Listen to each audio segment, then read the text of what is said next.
Hello everyone and welcome back to Crossless Gaming. Today we are going to take a look at Babylon's Fall. This action-adventure game from PlatinumGames promises its signature combat style in a historical setting with up to 4-player co-op. Whether it can deliver on its promises is the question we will try to answer today. Babylon's Fall is available on Steam for €69.99 for your regional equivalent. Some games are truly legendary. Nier Automata, Bayonetta, Metal Gear Rising, Astral Chain. And all of these have two things in common. First, they are brilliant action fighting games in which you enjoy awesome fights. And secondly, they come from PlatinumGames. It seems that anything these guys put into their hands is at the very least playable. But then, tragedy struck. Someone stole the keys to their offices, hacked into their computers, and created Babylon's Fall with the intention of destroying the competition. Or maybe not. It's more likely someone found some hidden shameful folder, and the only thing I can honestly say is that this fall from grace will hurt. In Babylon's Fall, you reach the biblical city of Babylon as a prisoner. Yeah, original. And you will stay a prisoner for the rest of the game, even if sometimes they take you out into a tower that stands over the city like a giant phallus. The few sparks of joy of entering an interesting world are quickly quenched with a bucket of illogical story pseudo-twists. And it gets worse. The first impression is not great, as the graphics, if you can call them graphics, seem to come from the past. Welcome back to 1999, when your first PlayStation CD entered the tray.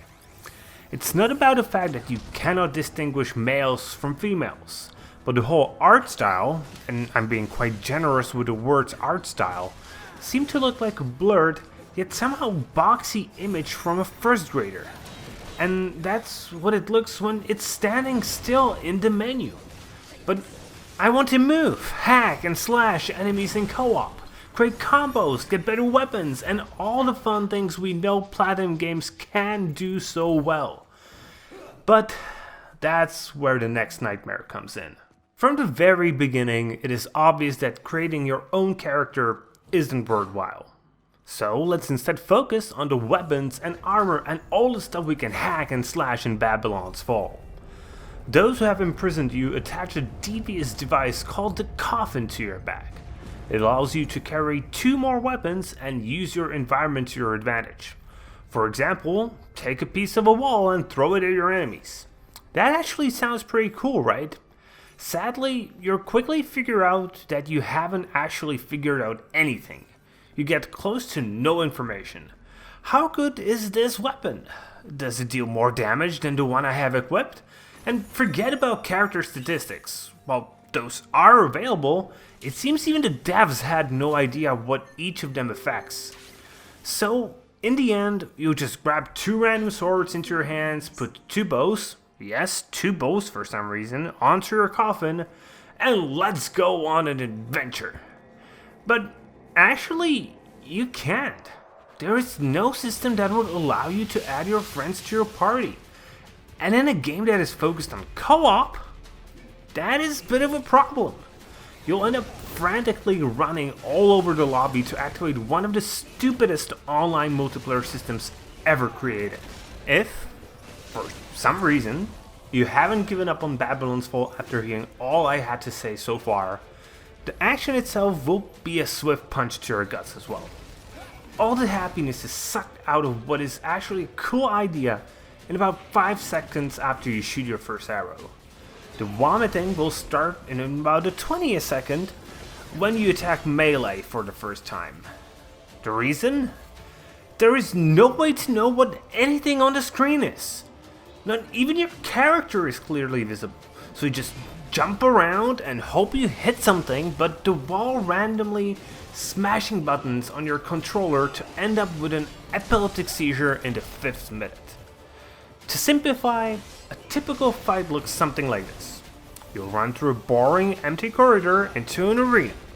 gets close and a certain amount of enemies are released for your fight. As the attacks start flying, you will lose all orientation. Then, somehow, all the enemies die and the arena doors open again alongside the scoreboard. And it's time to move to the next arena. The only thing that is interesting are the bosses, which are actually visually stunning. But once the movement begins, they too become a blurred mass of something. If I were forced to compare Babylon's Fall to a food, it would be a hamburger. A hamburger in which something went horribly wrong. The cook left the meat on the stove overnight, wiped his sweaty armpits with a salad, and the bun fell on the ground where he stepped on it with his dirty feet. Nothing works as it's supposed to. Hopefully, Babylon's Fall will be quickly forgotten and PlatinumGames will continue to make better games.